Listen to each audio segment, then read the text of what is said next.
ముఖ్యమంత్రి వైఎస్ జగన్ మేమంతా సిద్ధం సభలకు హాజరవుతున్నారు. ఆయన బస్సు యాత్రగా వెళ్తుండగా విజయవాడలోని సింగ్ నగర్ దగ్గర రాళ్ల దాడి జరిగింది. ఇక్కడ మీకు ఒకసారి వీడియో చూపించే ప్రయత్నం చేస్తాను చూడండి.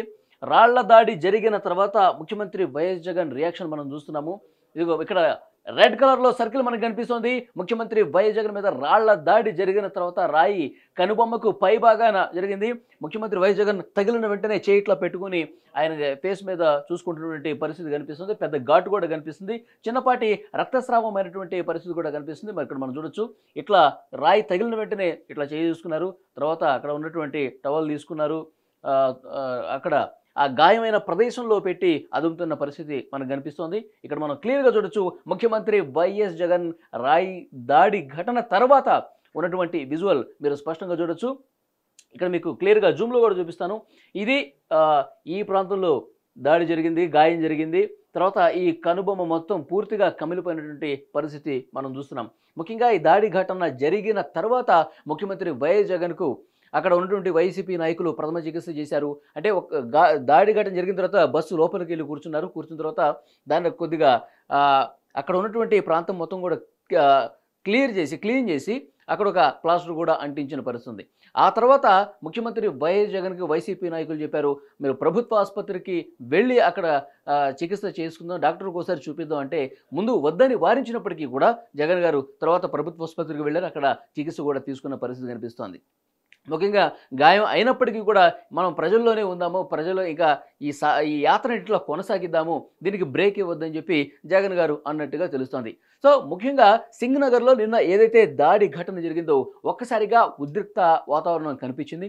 ఎందుకంటే గుంపులో నుంచి రాళ్ల దాడికి పాల్పడినటువంటి విషయం తెలుసుకున్న వెంటనే ఒక హాట్ టాపిక్ అయింది. రాష్ట్ర వ్యాప్తంగా కూడా పూర్తిగా చర్చనీయాంశమైనటువంటి పరిస్థితి కనిపిస్తోంది.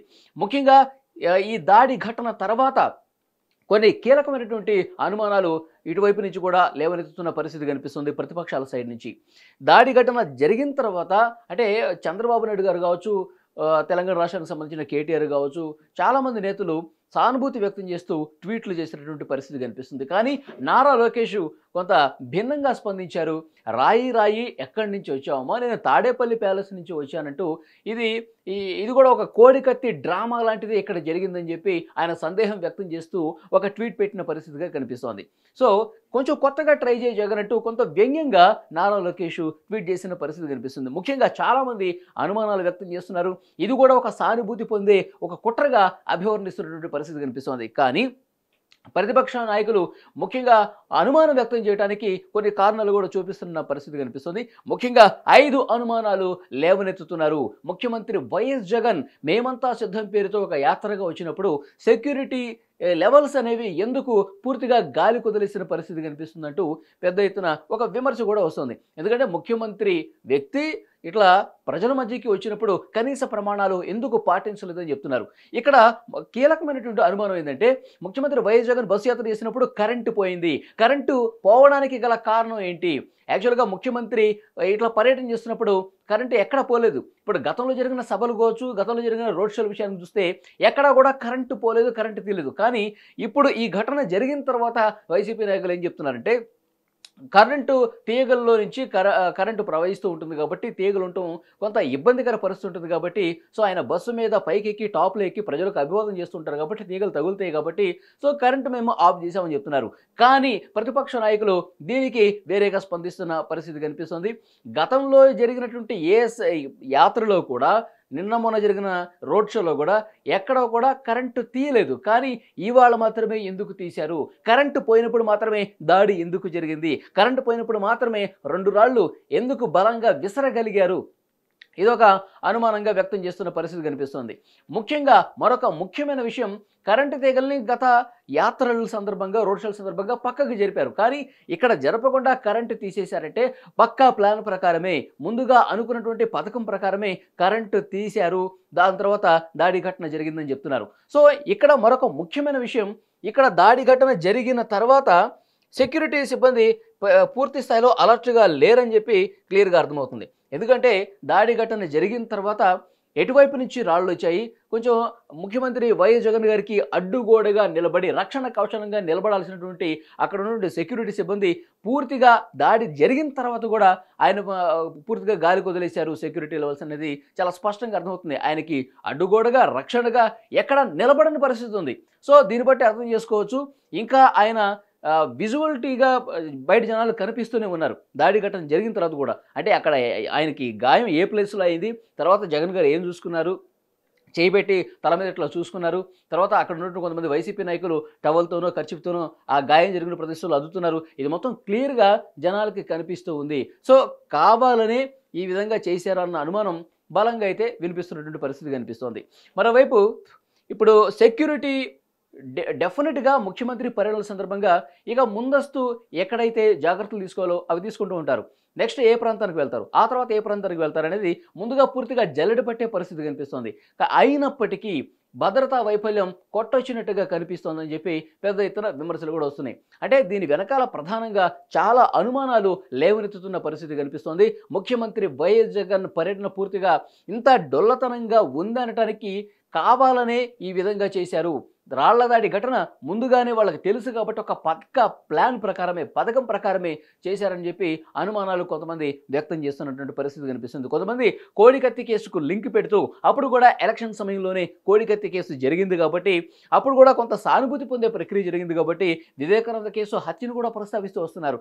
సో వివేకానంద రెడ్డి హత్య జరిగిన తర్వాత ఇది చంద్రబాబు చేయించిందని చెప్పి, నారాసుర రక్త చరిత్ర అని చెప్పి పెద్ద ఎత్తున ఎలా అయితే దుష్ప్రచారం చేశారో అట్లాగే అలాంటి సానుభూతే ఈ ఎలక్షన్స్లో కూడా పొందాలనే ప్రయత్నం జరుగుతుందంటూ ఇటు ప్రతిపక్షాల నుంచి పెద్ద ఎత్తున విమర్శలు కూడా ఇప్పటికే సోషల్ మీడియాలో ఒక యుద్ధ వాతావరణం కనిపిస్తోంది. ఇటు వైసీపీ నుంచి ఇటు ప్రతిపక్ష కూటమి నుంచి కూడా విమర్శలు చేసుకుంటున్న పరిస్థితి అయితే కనిపిస్తుంది. సో దీని మీద పూర్తిగా నిష్పక్షపాతంగా విచారణ జరగాల్సిన అవసరం కనిపిస్తుంది.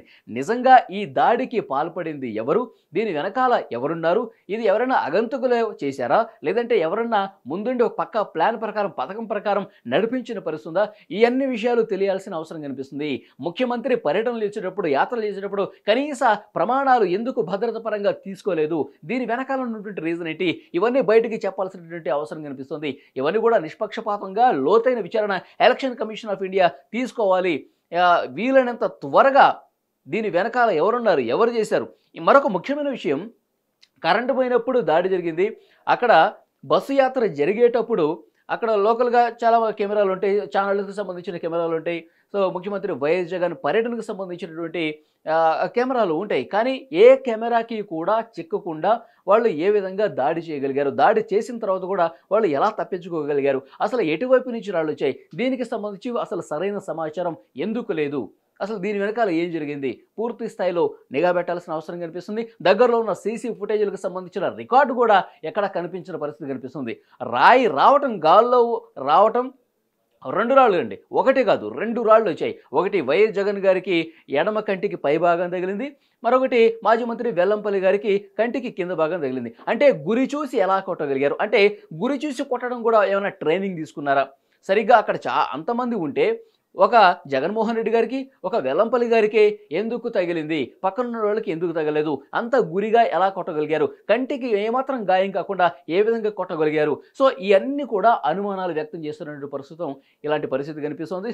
డెఫినెట్గా నిష్పక్షపాతంగా లోతైన సమగ్రమైనటువంటి విచారణ జరపాల్సిన అవసరం కనిపిస్తుందని చెప్పి పెద్ద ఎత్తున డిమాండ్స్ వినిపిస్తున్న పరిస్థితి కనిపిస్తుంది. గతంలో మనం చూసాం కోడికత్తి కేసు నమోదైనప్పటికీ ఇప్పటికీ ఆ కేసు అతిగతి లేదు. అసలు దీని వెనకాల ఎవరున్నారు అంటే బాధితుడిగా ఉన్నటువంటి వైఎస్ జగన్మోహన్ రెడ్డి గారు విచారణకు హాజరు కాకుండా ఎందుకు ఇంత సమయం ఆ కేసు పూర్తి కావడానికి పట్టింది ఒక పెద్ద క్వశ్చన్ మార్క్గా కనిపిస్తోంది. ఆయన అన్ని రకాల పర్యటనలు చేస్తూ ఉంటారు కానీ ఈ ఎన్ఐఏ విచారణకు మాత్రం ఎందుకు హాజరు కాలేదు? అంటే హాజరైతే అసలు వాస్తవాలు బయటకు వస్తాయని భయమా? అంటే ప్రతిపక్షాలు లేవనెత్తున్న ప్రశ్న మీ ముందు పెడుతున్నాను. ఇప్పుడు ఈ రాళ్ల దాడి ఘటన కూడా జరిగింది కాబట్టి దీని విచారణకు మరింత సమయం పడుతుంది. దీని వెనకాల ఉన్నటువంటి కుట్రకోణం నిజంగా ఉంటే దీన్ని వెలికితేయడానికి మళ్ళీ ఎన్ని సంవత్సరాలు పడుతుంది అనేది కూడా ఇక్కడ ప్రశ్నార్థకంగా ఉండే పరిస్థితి కనిపిస్తుంది. సో ఏది ఏమైనప్పటికీ కూడా సింగ్ నగర్లో ముఖ్యమంత్రి వైఎస్ జగన్ మీద దాడి జరగటం అనేది చాలా తీవ్ర చర్చనీయాంశం అవుతుంది. పొలిటికల్గా ఒక వేడిని రాజేసిన పరిస్థితి రాత్రి నుంచి కనిపిస్తుంది. సో డెఫినెట్గా పూర్తి స్థాయిలో చాలామంది చెప్తున్నట్టుగా నిష్పక్షపాత విచారణ ఎలక్షన్ కమిషన్ ఆఫ్ ఇండియా, ఎందుకంటే ముఖ్యమంత్రి స్థాయి వ్యక్తి ఇట్లా పర్యటనలు చేసినప్పుడు ఇవి ఆయన భద్రతకే సరైనటువంటి పరిస్థితి లేనప్పుడు ఇక సామాన్యుల పరిస్థితి ఏంటి? ఎలక్షన్ కమిషన్ ఆఫ్ ఇండియా డెఫినెట్గా ఈ నెల రోజుల పాటు ఒక యుద్ధ వాతావరణమే, రాజకీయ రణరంగమే ఉంటుంది కాబట్టి డెఫినెట్గా ఎలాంటి లోటుపాట్లు లేకుండా నాయకుల భద్రతకు సంబంధించి, రక్షణకు సంబంధించి మరింత పకడ్బందీగా చర్యలు తీసుకోవాల్సినటువంటి అవసరాన్ని మాత్రం ఈ ఘటన గుర్తిస్తుంది. సో దీని వెనుక ఉన్నటువంటి అసలైన వాస్తవాలను బయటపెట్టాల్సిన అవసరం అయితే చాలా స్పష్టంగా కనిపిస్తోంది.